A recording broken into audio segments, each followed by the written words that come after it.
Hello all, welcome to the Mastering Up YouTube channel. So today in our classes in this foundation in plant physiology and anatomy, we are going to discuss about plasmodesmata and its role in cell communication. So we are basically learning that the cells are channels of cell communication. Okay, so let's start with our class. As we always do, let's start with the introduction to plasmodesmata. So first let's go for the definition. Plasmodesmata are microscopic channels that traverse the cell walls of plant cells. Okay, so basically this plasmodesmata, they are microscopic channels that helps in communication between both cells, or you can say intercellular communication between adjacent cells. So the structure, they are composed of narrow strands of cytoplasm that connects adjacent cells. In the next slide we will study the detailed structure of plasmodesmata. For now it's enough.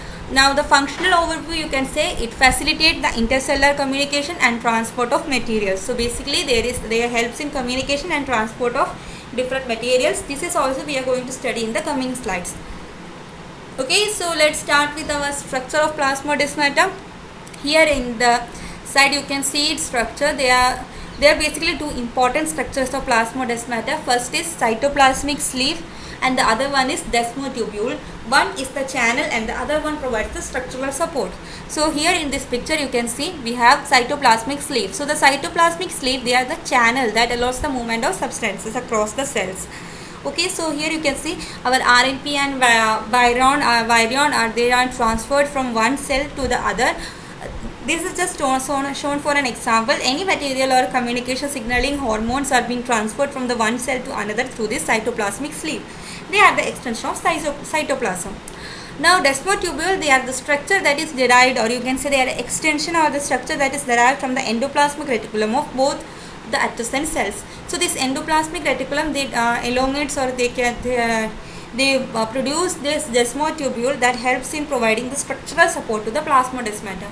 Here in this structure you can see the cell wall is present, and in the previous class of cell structure you studied that there is middle lamella present, right? Middle lamella is present between the two adjacent cells. So this there is a gap between the middle lamella, and through this plasmodesmata channel here presents, and from there the materials or signaling hormones or anything that is transported from one cell to the other.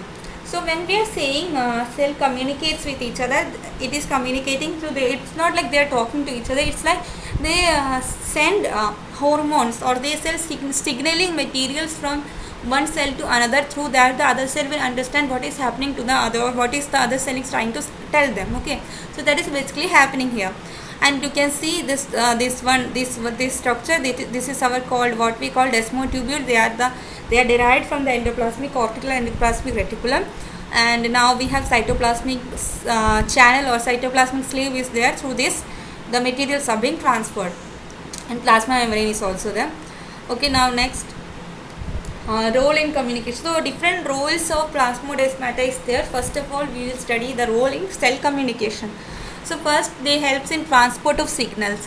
So they allow the transfer of signaling molecules like hormones and RNA between the cells. Okay, so through these signaling molecules the adjacent cell will understand what that first cell is trying to tell them. So this is how they communicate.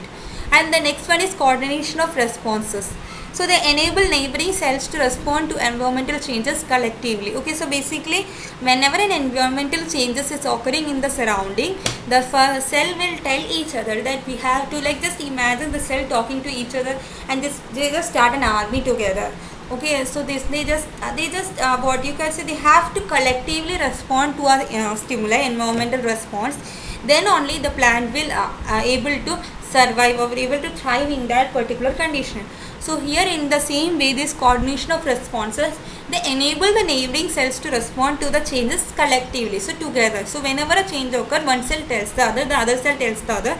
So in that way every cell comes to know that they have to respond together in that environmental change that is being occurring. So some examples of some communications they are helped in the developmental process, stress responses, symbiotic relationships and all.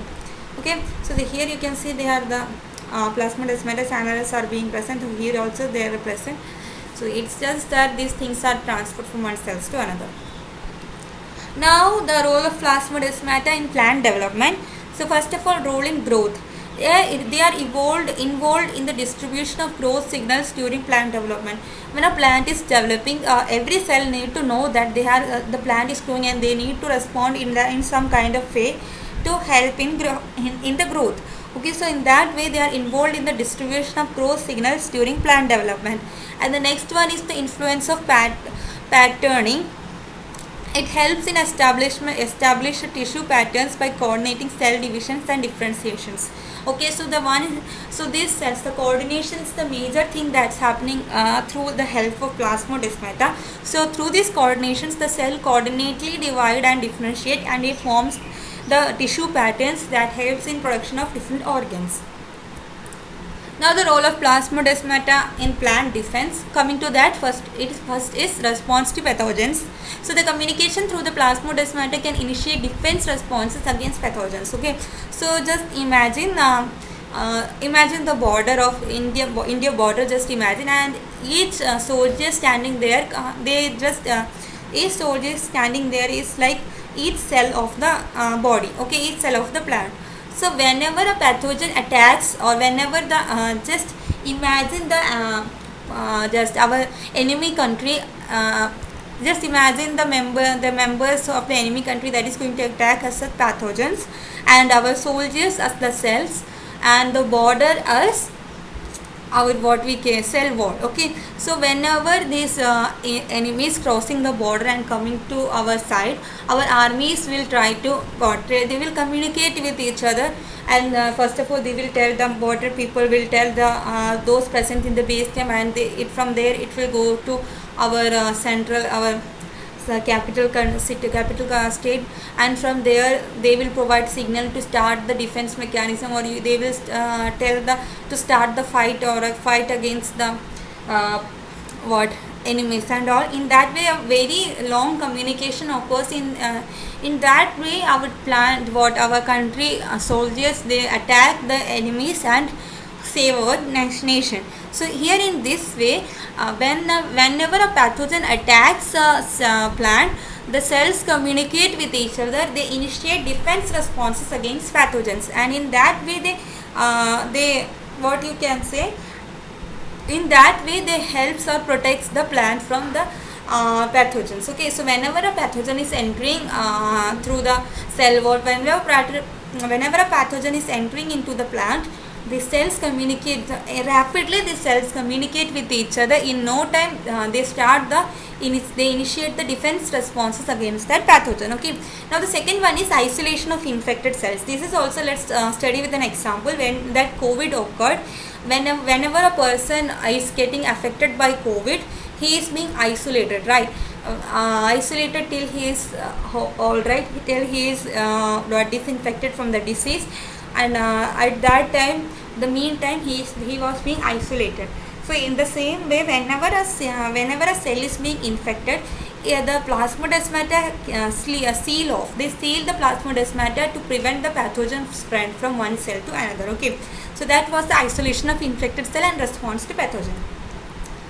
Now let's compare with the animal cell. Okay, so in comparison with the animal cell communication, there is a structure present called gap junctions. In plant cell, plasmodesmata is present. In the same way, in animal cell, gap junctions are present. So what is gap junction? Similar structures in animal cell that allows the passage of ion and small molecules. So animal cells have these gap junctions that helps in the passage of ions and small molecules. Okay, now the functional similarities and differences between this gap junction and plasmodesmata is that both structures serve to connect adjacent cells and facilitate communication, but differ in the structure and mechanism. Okay, so the structure and mechanism purpose of this plasmodesmata and gap junctions are different. So since this is a botany class, that's why we only discussed about the structure and function of mechanism of plasmodesmata.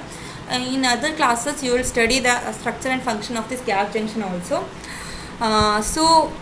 Basically, what are gap junctions? They are similar structures in animal cell that allows the passage of ion and molecules.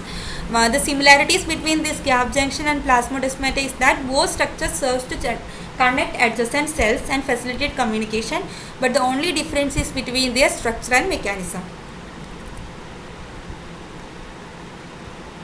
So now coming to the conclusion, the main takeaway or the key takeaways is that plant plasmodesmata are vital for intercellular communication in plants. Okay, so they are intercellular, between the cells. Okay, communication between the cell is done by plasmodesmata. So they influence in the development and response to stimuli and defense mechanisms. And its significance in plant biology is that it helps in understanding plasmodesmata is crucial for advances in agriculture and plant science. So they helps in the advancement of the agriculture. We can study, we can interact, we can study the interactions between the cells, and this will help us in you just imagine how much this will help us to provide give the advancements in agriculture and plant sciences. Okay, let's once again revise from the first onwards what we learned. Just a quick revision.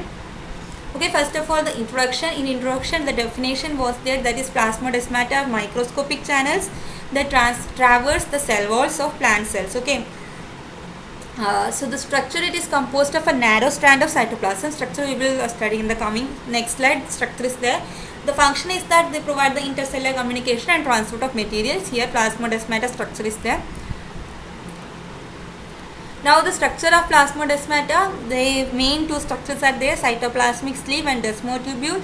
Cytoplasmic sleeve is the channel through which the substances are being moved, and desmotubule, they are derived from the, you can say, extension of the endoplasmic reticulum, and they provide the structural support. Okay, now different roles of plasmodesmata. First of all, role in cell communication. First is transport of signals, that allows of transferring signaling hormones, molecules, etc., and coordination of responses to help in against environmental changes collectively. And examples of communication, they involve developmental process, trust responses, and symbiotic relationships.